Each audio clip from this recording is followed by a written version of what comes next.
All right, let's begin by letting everybody finish arriving with 3 deep breaths.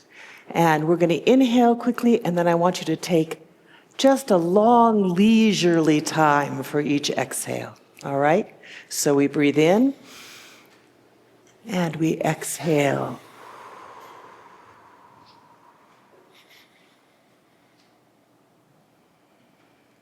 And we breathe in, and exhale.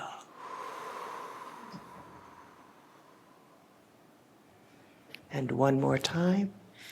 Breathe in, and a little more, and exhale.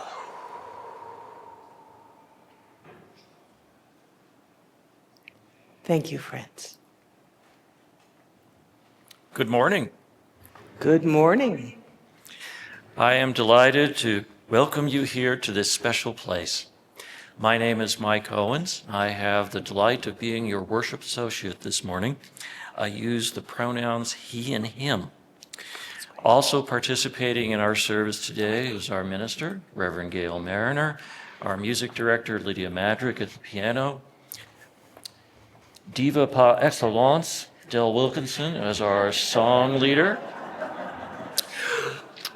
our tech team, back to the back, Mike, and John and Jim, the office staff, the greeters, the parking lot monitors, and all the people who helped make today happen.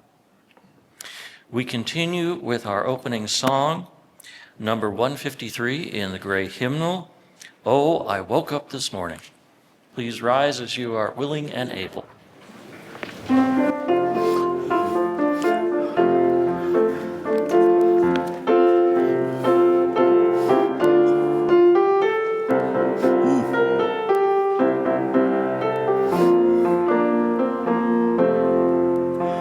I woke up this morning with my mind stayed on freedom. Woke up this morning with my mind stayed on freedom. Woke up this morning with my mind stayed on freedom. Hallelujah, hallelujah, hallelujah. I was walking and talking with my mind, stayed on freedom. Walking and talking with my mind, stayed on freedom. Walking and talking with my mind, stayed on freedom. Hallelujah, hallelujah, hallelujah.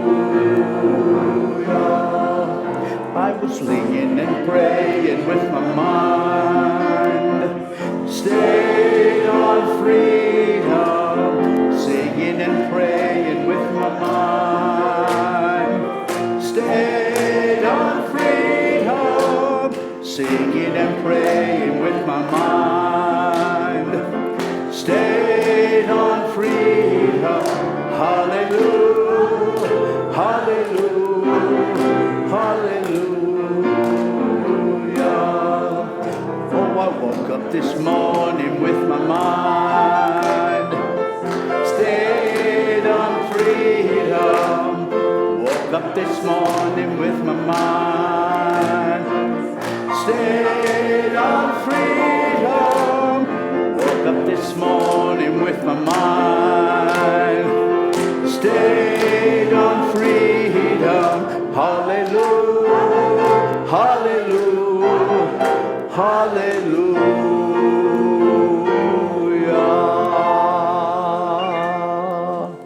Friends. All right. Our opening words are from Frederick Douglass, who wrote, "Those who profess to favor freedom and yet deprecate agitation are people who want crops without plowing up the ground. They want rain without thunder and lightning. They want the ocean without the awful roar of its waters. This struggle may be a moral one, or it may be both moral and physical, but it must be a struggle. Power concedes nothing without a demand. It never did, and it never will. Find out what people will submit to, and you have found out the exact amount of injustice which will be imposed upon them. The limits of tyrants are prescribed by the endurance of those whom they oppress.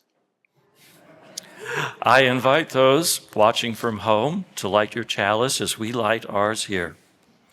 Our chalice reading comes from, make sure I've got this right, from the Prayer for Juneteenth by Ade Ama Kaba. Creator of all, as believers in justice, woven into a single garment of life, making us one with the human family, let us rejoice for those who safely pass through the shades of night towards the daylight of freedom. Spirit of all possibilities, may we be blessed with true freedom, free of all oppressions. Spirit of hope, with grateful hearts, we lift our voices in shared solidarity, holding each other safe in the fire of justice and the light of love. Amen, and blessed be.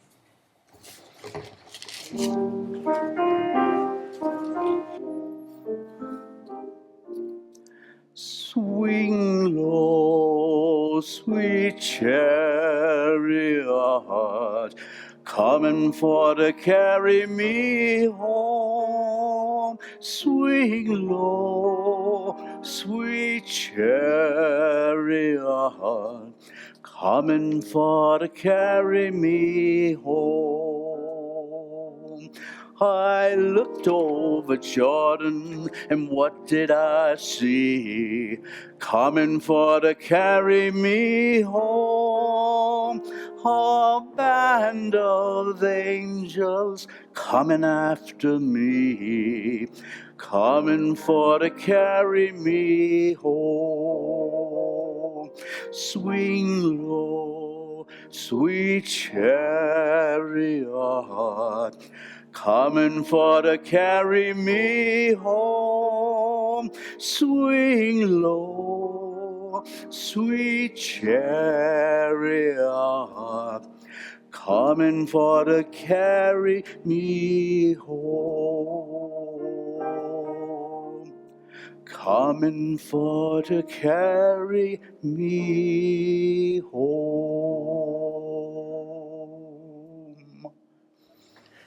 Breathe, said the wind. How can I breathe at a time like this, when the air is full of smoke, of burning tires and burning lives? Just breathe, the wind insisted. Easy for you to say, if the weight of injustice is not wrapped around your throat, cutting off all air. I need you to breathe. I need you to breathe. Don't tell me to be calm when there are so many reasons to be angry, so much cause for despair. I didn't say to be calm, said the wind. I said, breathe. We're going to need a whole lot of air to make the coming hurricane together.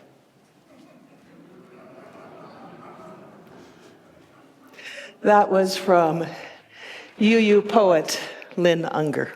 It's titled Breathe.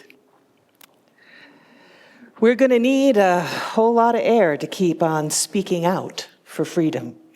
That's today's theme, freedom, freedom of speech in particular. And it's a precious right that is under siege, even as we raise our voices.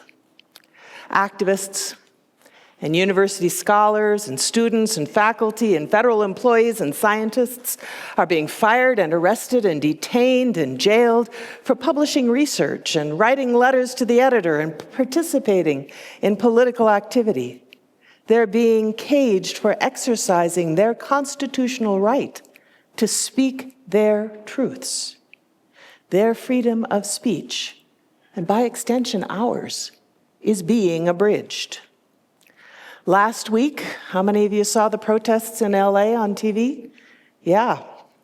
And other cities all over the ICE crackdown and their pattern of indiscriminately deporting people without due process, as well as in response to the president's use of military force and the National Guard to quell protests and support ICE officers. The immigrants' rights to due process and the protesters' rights to free speech are both being constrained in this circumstance. And Trump is working to cut funding to the Corporation for Public Broadcasting, which would allow money to control the flow of news and limit the public's access to accurate information and isolate people who rely on the radio for accurate information, making genuine freedom of speech more difficult. And we have a lovely hum here. Can we get the echo sort of? Voice of God is good, but that's not the one we're going for right now. Okay, so making the genuine freedom of speech much more difficult. Think about the holiday coming up later in this week, Juneteenth. At the end of the Civil War, the Emancipation Proclamation freed all enslaved people in the United States. That was in 1863. But in the state of Texas, it took more than 2 years until June 19th in 1865 before the Union Army finally showed up in Galveston Bay and announced that the more than 250,000 enslaved black people in that state were freed by executive decree. Juneteenth is the holiday which celebrates the day that news finally arrived. Before that day, the enslaved people in Texas certainly did not know they were free citizens. That information had been withheld. I am less clear about how many of the Confederate Texas slave owners were aware that their workers were now free people. A fair number, I suspect, since 2,000 Union soldiers were sent to enforce the proclamation if necessary. Without free and access to accurate information from trusted sources, we are in a position where we can't judge what is true and what is not true. And that puts our freedom of speech and our freedom of expression at risk. Let me parse out some of the pieces of this essential freedom, because it seems to me that freedom of speech is a really big and essential freedom. And that it's not just our right to say what it is we think we need to say. It includes that freedom of speech, certainly, each person's right to say what they need to say. But it also includes each person's right to hear what other people have to say and to be heard when they speak by people who need to hear them. And it includes each person's right to have accurate and unbiased information. Now, the freedom to speak without fear is the obvious one. But I want to let us expand that because there are a lot of different ways that we speak, right? We speak, as I am speaking now, with words to people who are in the room. But we're also speaking to the folks who are watching online. If we were to create a transcript of this service, there would be a print way of speaking. And a lot of us get a lot of our news through print media. So print media, whether it is on paper or electronic or digital, is another extension of speech. And freedom of speech is more broadly freedom of expression, so we can speak in paint or clay or through the use of photographs. We can speak in posters and banners and processions and rallies. We can speak in music and op-eds and blogs and theater pieces and in sermons. There are many, many ways to speak. But freedom to speak is only part of it, because it doesn't do any good to speak in a vacuum where no one can hear, right? And so if we are going to speak, if we want to exercise our freedom of speech, we need to be willing to reciprocate and listen to those who listen to us, but also listen to those who do not listen to us. Back in the early part of the women's movement, sort of the third wave, women got together in circles and they would listen and talked about the power of hearing each other into speech, right? Listening, especially to those whose voices are marginalized and not typically heard. Listening is an important part of this notion of creating a community where we are free to speak our truths, where we know we will be heard because we practice hearing others. And then there's the freedom to access accurate information, not propaganda, not redacted information. And it takes work. Because, all those algorithms, they send you down the bunny hole of what you want to hear. And so anything you click on that you think sounds interesting and that you really like and you send it on to your friends, that gets replicated and it comes back to you again and again and again. And we have to actually go looking for information and for voices which don't necessarily echo the opinions that we already hold, right? So we need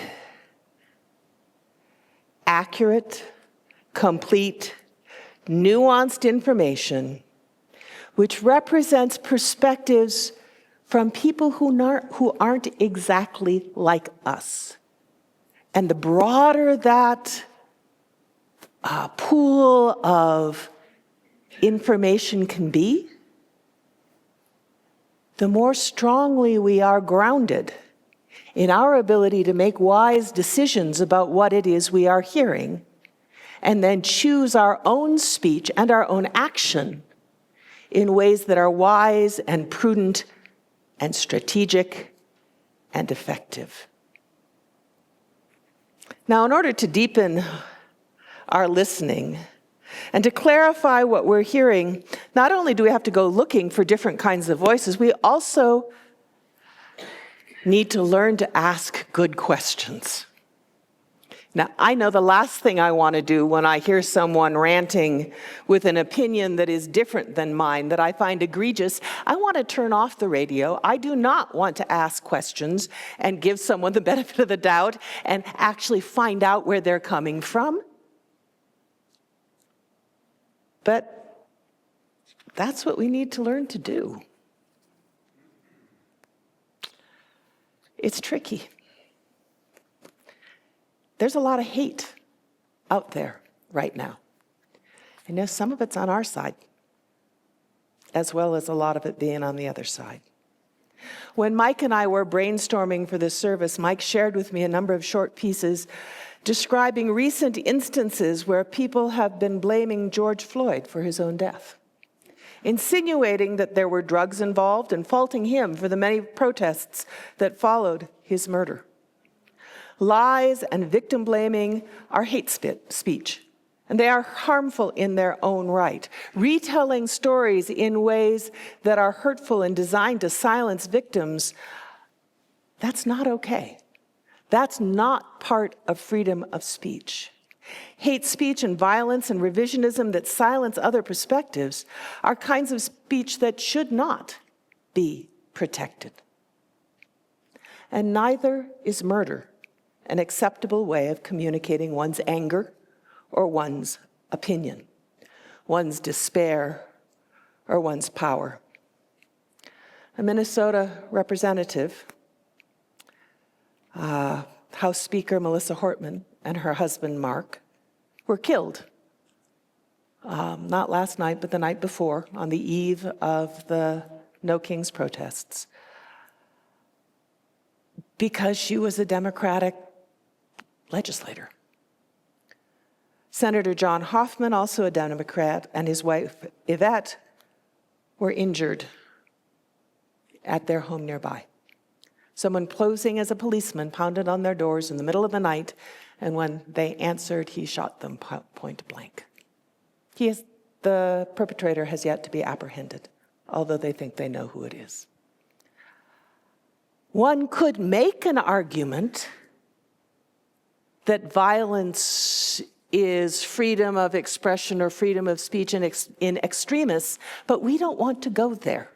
We want to make sure that people have the sense of being heard long before things become violent, long before they've given up on the notion that their perspective is valued in our culture. Listening and understanding does not mean agreeing. Listening and understanding gives us the information that we need in order to respond effectively and with compassion. To speak clearly and thoughtfully and forcefully what we believe. To express our concerns and our outrage in ways that are peaceful and can be heard. To listen to the grievances and concerns and ideas of others. To ask questions that deepen our understanding and to receive accurate and honest answers, and to reply to those who question our perspectives and take their queries as legitimate and endeavor to give them answers as well. To access accurate and complete information, and to do so without fear of harm. This is the foundation of our democracy. Mike? Each Sunday, we place 4 stones in our chalice to help us remember the future we are working for. The mountain-shaped stone prompts us to imagine a world where this place where we gather, called in Tewa Ogapoke, is cared for joyfully by the descendants of its ancestral occupants, together with all of those who have come to love it and dwell in it. The geode inspires us to imagine a world where peace is endemic and war is a thing from the distant past, understood as an acute and deplorable failure of the imagination. The ancient fossil studded stone helps us imagine a world thriving in the midst of climate change, a world where human participation contributes to a biosphere that is vibrant and diverse and deeply alive. The layered stone asks us to imagine that the vein of quartz that divides it actually holds it together. May it help us imagine a time when the differences between us are understood as boundaries that connect us. We honor these boundaries and our differences and use democratic processes to ensure that all of us thrive.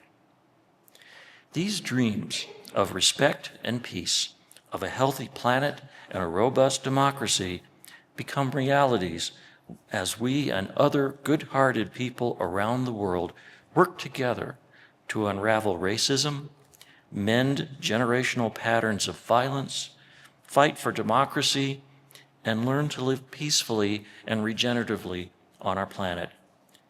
May we find joy and meaning in these struggles. There it is. So we set aside a time most Sunday mornings to share our sorrows and our joys, knowing that joys which are shared are multiplied and sorrows which are shared are easier to carry. First joy is a candle of thanks for all the members of this congregation and friends of this congregation who showed up yesterday in one way or another, down on the plaza and in front of the State House for the No Kings rally. About 24 of us gathered here and walked down together and then lost each other because there was no shady space big enough to hold more than one or two at a time. But as I was wandering, I found about another dozen at least.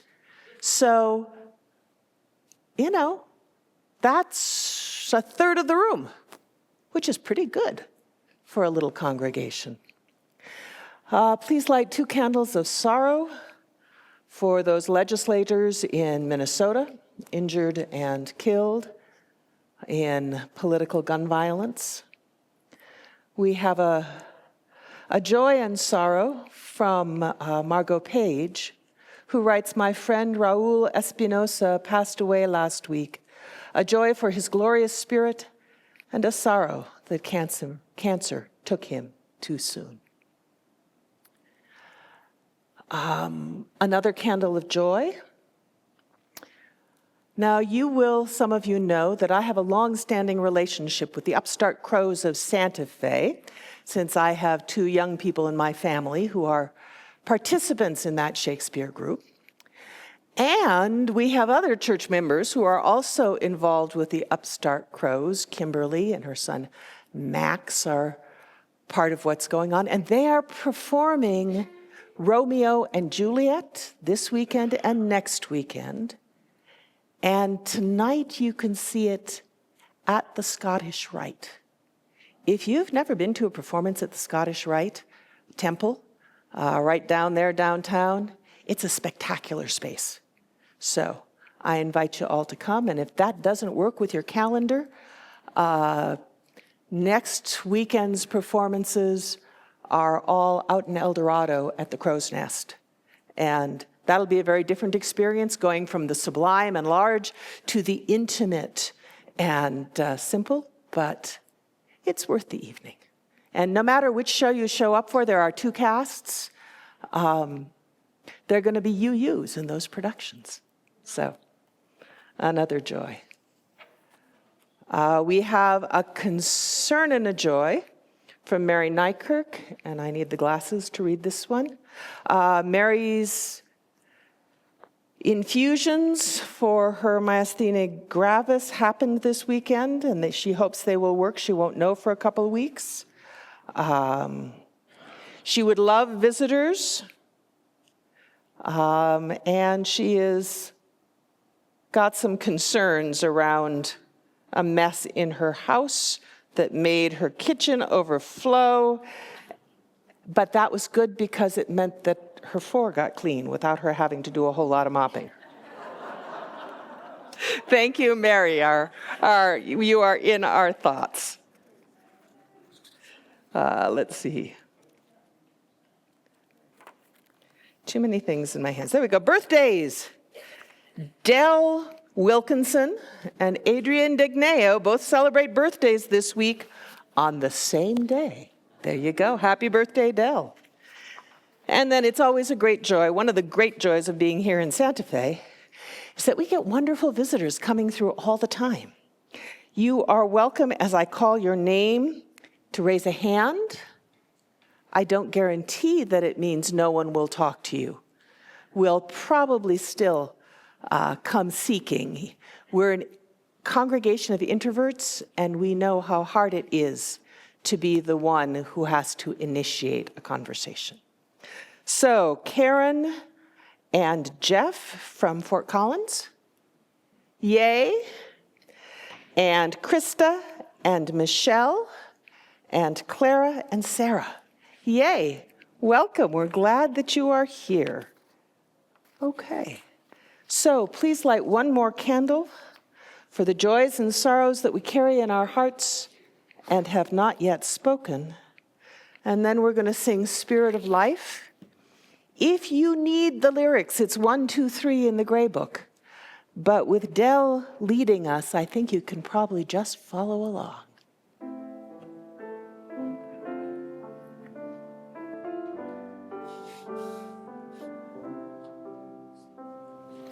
Spirit of life, come unto me. Sing in my heart all the stirrings of compassion. Blow in the wind, rise in the sea. Move in the hands, giving life the shape of justice. Roots hold me close, wings set me free. Spirit of life, come to me, come to me.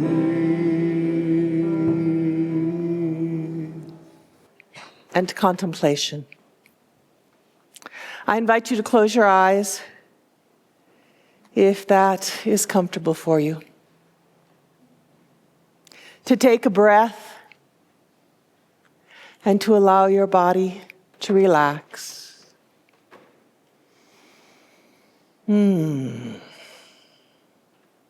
Let your thoughts drift. Let your heart soften and open. Breathe.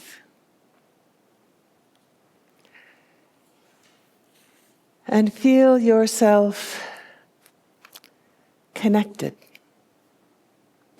to all the other people in this room, to those who are watching online. Held in that sense of connection, let your heart begin to unfold. Let it open and stretch until it can cradle all of the emotions which arise from those things which are happening in our world today.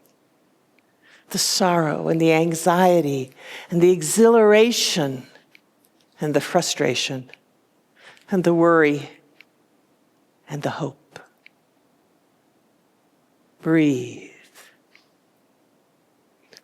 and know that we carry these things together.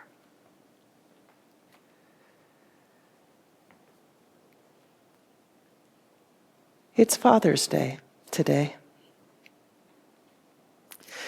And even as we know that our fathers and all of our male ancestors were and are human and imperfect and subject to every frailty a human being can have, we love them. And so on this day, we hold up all of those things that our fathers and husbands and lovers and brothers and sons and all those male-identified folks in our lives did right. We hold up and honor the times they embodied the best of humanity, the times they were compassionate and wise and self-sacrificing, the times they were insightful and persistent and creative and brave and strong, the times they were heartbroken, the times they apologized, the times they learned and changed and grew, the times when they were silly and laughed at themselves and invited us to laugh with them, the times they taught us how to navigate a complicated world, and the times they suffered so that we might have better lives. We are grateful for all the times they let us know we were and are loved. This Father's Day, we want to remember fatherhood at its best. There is a letter I wish I could read to you in total, but it's long.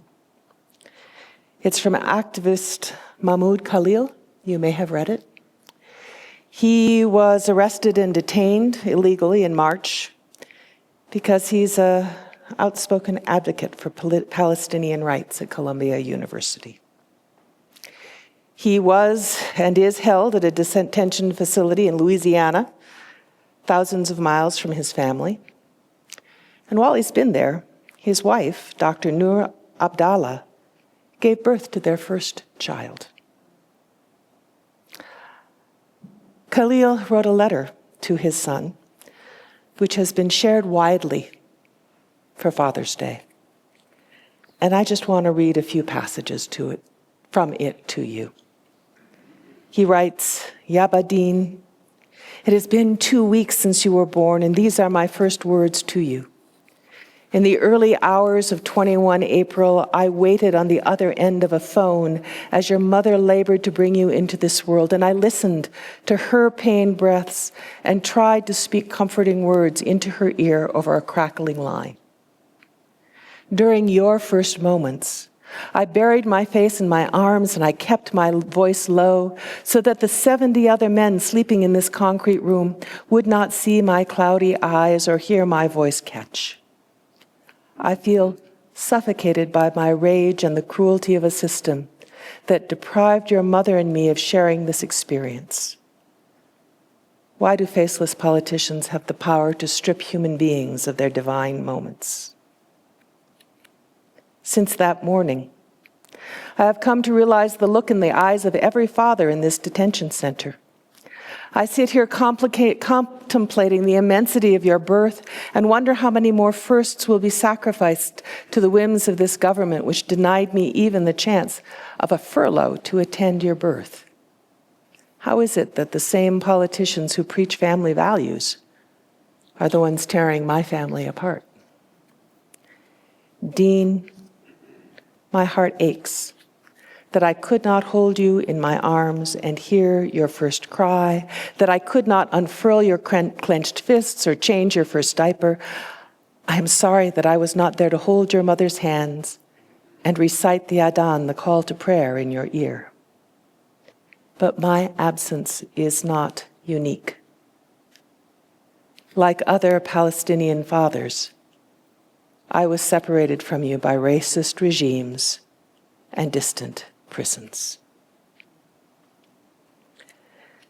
The letter continues, talking about this father's hope for his son, that the fact that he was born an American might protect him from the suffering that his father has known, and that his commitment to Palestine is a commitment to his child, his son, and others like him who are suffering the same kind of forced separation. He ends saying, Dean, my love for you is deeper than anything I have ever known. Loving you is not separate from the struggle for liberation, it is liberation itself. I fight for you and for every Palestinian child whose life deserves safety, tenderness, and freedom. And I hope one day you will stand tall, knowing that your father was not absent out of apathy, but out of conviction. I will spend my life making up for the moments we lost, starting with this one, writing to you with all the love in my heart. Holding these words and sentiments in our hearts, let us rest in the quiet and the music. And if you feel like singing along, you're welcome to do that. You'll recognize the song.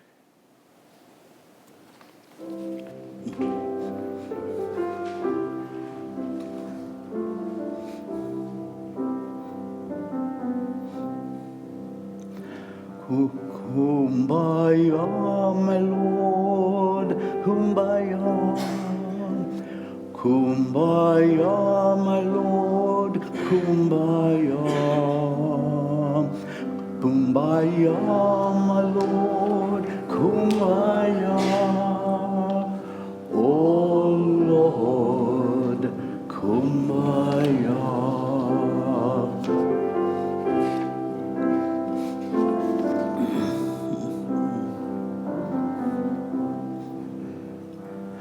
Come by here, my Lord, come by here. Come by here, my Lord, come by here. Come by here, my Lord, come by here. Oh Lord, come by here.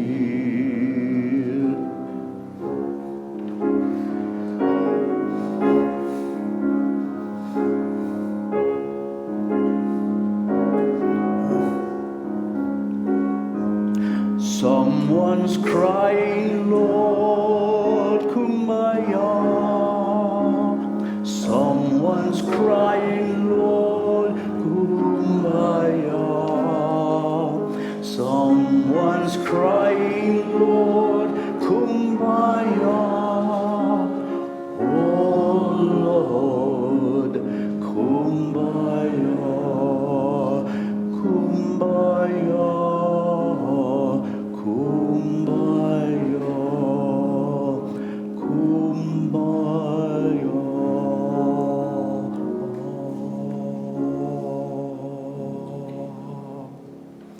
Amen, and blessed be. Our second reading today is a poem by Marge Piercy called Counsels. We must sit down and reason together. We must sit down. Men standing want to hold forth. They rain down upon the faces lifted. We must sit down on the floor, on the earth, on stones and mats and blankets. There must be no front to the speaking, no platform, no rostrum, no stage or table. We will not crane to see who is speaking. Perhaps we should sit in the dark. In the dark, we could utter our feelings. In the dark, we could propose and describe and suggest. In the dark, we could not see who speaks, and only the words would say what they say. Thus saying what we feel and what we want, what we fear for ourselves and each other, into the dark. Perhaps we should begin to listen. Perhaps we should talk in groups small enough for everyone to hear. Perhaps small enough for everyone to speak. Perhaps we should start by speaking softly. The women must learn to dare to speak. The men must bother to listen. The women must learn to say, I think this is so. The men must learn to stop dancing solos on the ceiling. After each speaks, he or she will repeat a ritual phrase. It is not I who speaks, but the wind. Wind blows through me. After me is the wind. Breathe, said the wind.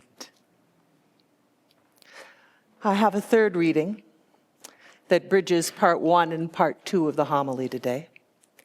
It is the First Amendment from the Bill of Rights in the U.S. Constitution. And it says, Congress shall make no law respecting an establishment of religion or prohibiting the free exercise thereof, semicolon, or abridging the freedom of speech or of the press, semicolon, or the right of the people peaceably to assemble and to petition the government for a redress of grievances. I found it interesting that within the U.S. Constitution, freedom of speech is second only to freedom of religious thought and practice. But for Unitarian Universalists, freedom of speech is also a religious obligation. Within Unitarian Universalist, our commitment to free speech goes even deeper than our freedom to form things into words and speak out. It is the freedom to think for ourselves. And we often reference the words of Methodist John Wesley that were picked up and attributed to Unitarian Francis David. That's, we need not think alike to love alike. Yeah. And our fifth principle, which was the right of conscience and the use of democratic process in our congregations and in the world at large. We use those two ideas to sort of ground our religious understanding of the importance of freedom of speech.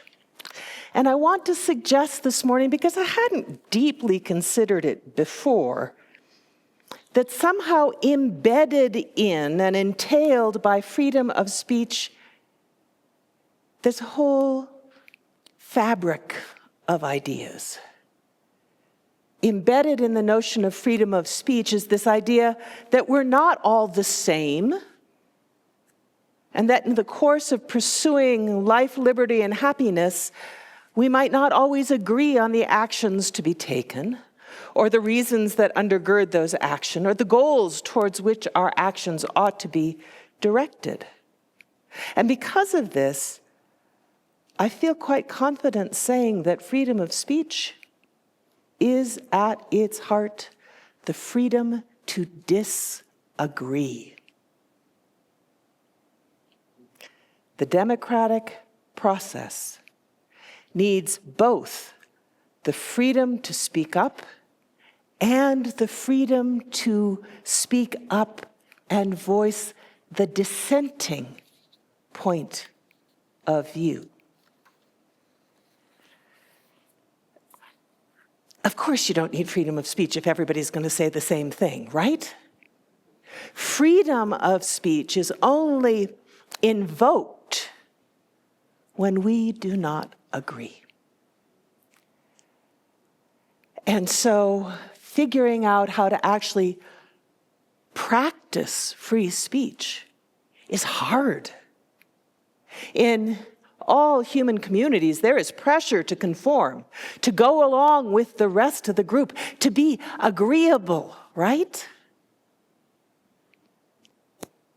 We're so uncomfortable with disagreement that it's not unusual in human communities to demonize someone who takes an oppositional stance, someone who expresses an unpopular stand.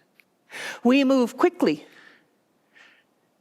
to divide ourselves into those who are thinking rightly and those who have that other idea that we don't approve of. And when that happens, we begin to think of ourselves as us and them. And we begin to talk about those others as if they are not fully human beings, as if they are not as smart as us, or as educated, or as compassionate, or as resourceful.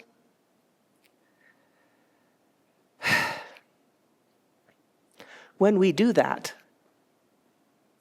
the dividing and the diminishing can be even more hurtful and dangerous than whatever the original dissent was about, right?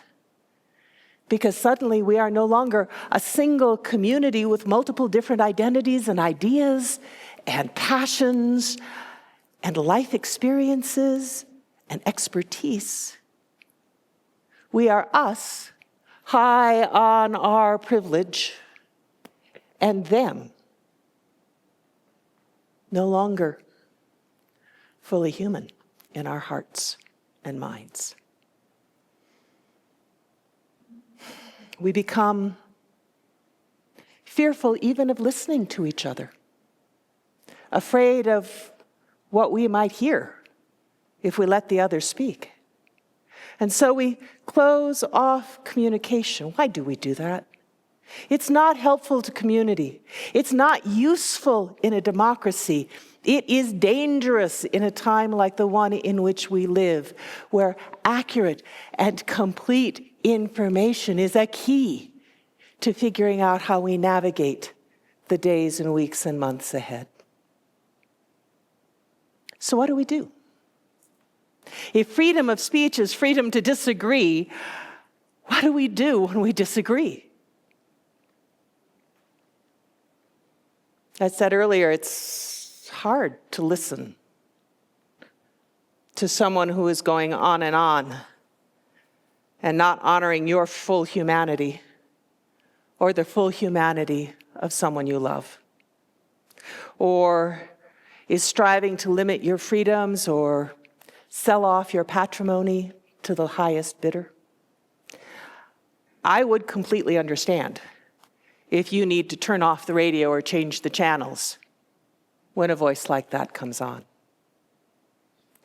But you know, there are lots of people, most of us are somehow in the middle. We don't live way out on that end or that end of the spectrum.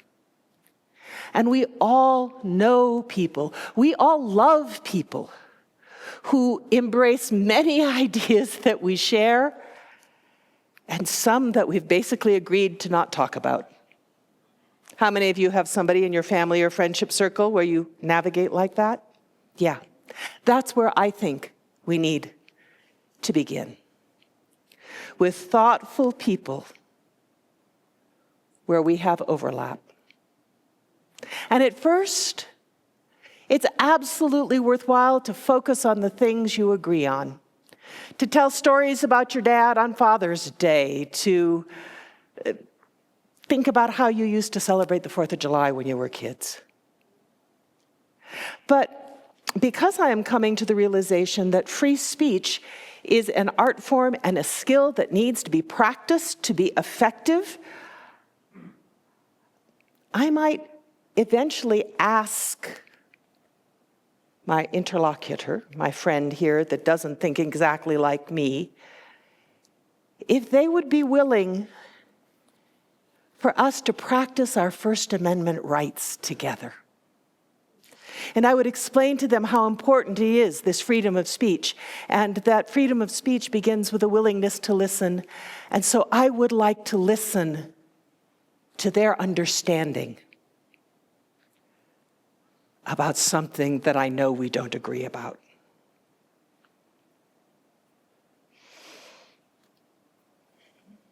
And then, if they were willing,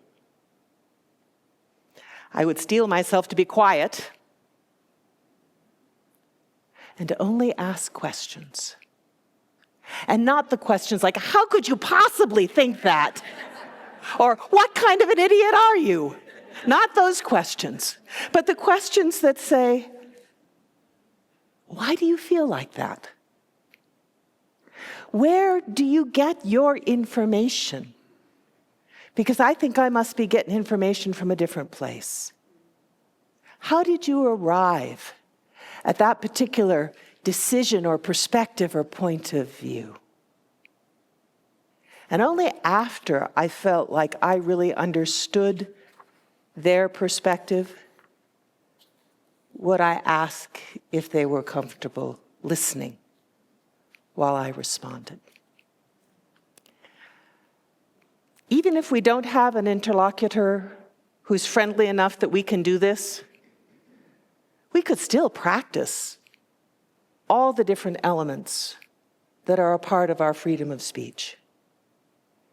Maybe we do it with a neighbor, maybe we do it with a podcast or a radio program or a news article in the paper or in a magazine. We read all the way through to the end, even when the author is expressing an uncomfortable point of view. We might reflect on how we go about gathering good information, listening when the speech of others is carefully considered, asking questions to understand their experience and belief, and only then clearly and respectfully stating our own belief and perspective. And when we differ, because we will differ, consciously affirming the inherent worth of the other person and honoring their inherent dignity, even as we disagree. We do not need to think alike to love alike. And it's very important that we love. I heard things yesterday in a memorial service here about leading with the heart, right? The person who died was an activist and a singer.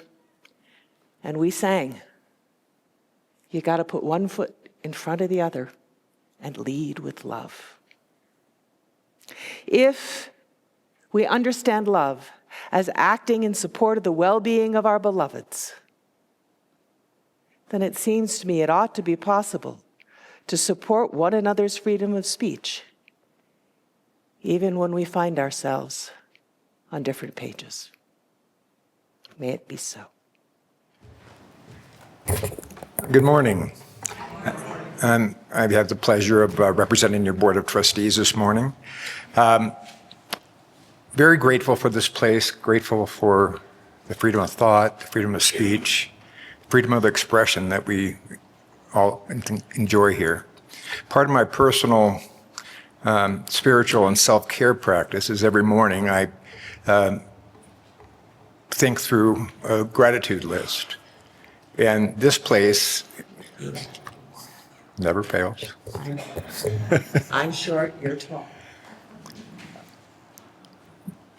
This place, this community is always high on that list of things that I appreciate and remind myself of each morning. And with that, I just want to say it's time for our morning offering. And we greatly appreciate anything and everything that you can give us. So thanks. Ruth, will you want to help?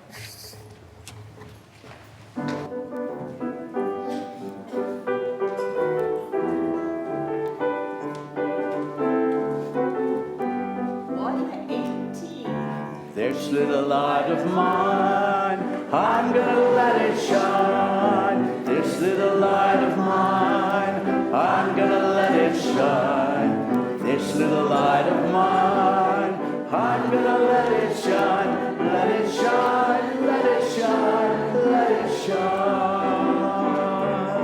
Everywhere I go, I'm gonna let it shine. Everywhere I go, I'm gonna let it shine. Everywhere I go, I'm gonna let it shine. Let it shine, let it shine, let it shine. Building up a world, I'm gonna let it shine. Building up a world, I'm gonna let it shine. Building up a world, I'm gonna let it shine. Let it shine, let it shine, let it shine. Our words for Nope.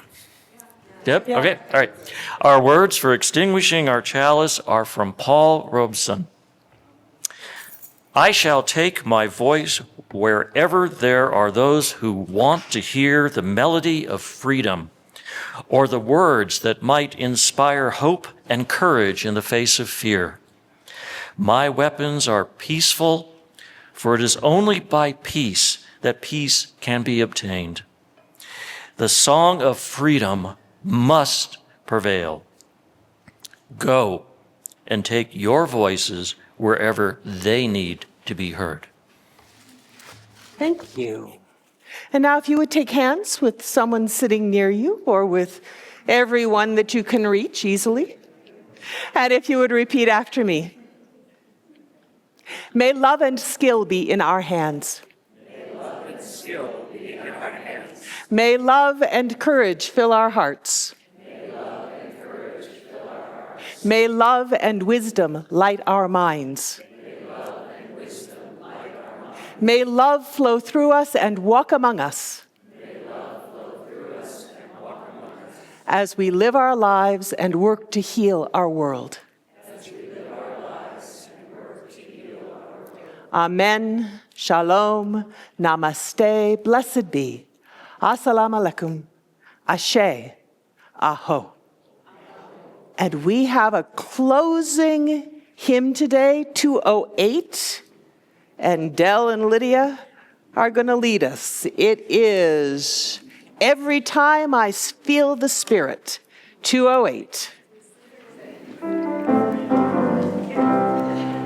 Every time I feel the Spirit moving in my heart, I will pray. Yes, every time I feel the Spirit moving in my heart, I will pray. Up on the mountain, my Lord spoke. Out his mouth came fire and smoke. All around me, not so fine as my Lord if all was mine. Every time I feel the Spirit moving in my heart, I will pray. Yes, every time I feel the Spirit moving in my heart, I will pray. River Jordan runs right cold, chills the body, not the soul. Ain't but one train on this track, runs to heaven and right back. Every time I feel the Spirit moving in my heart, I will pray. Yes, every time I feel the Spirit moving in my heart, I will pray.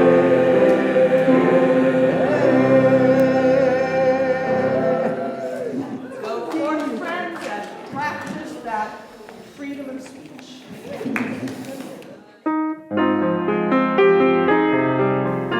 Thank you for joining us today, friends.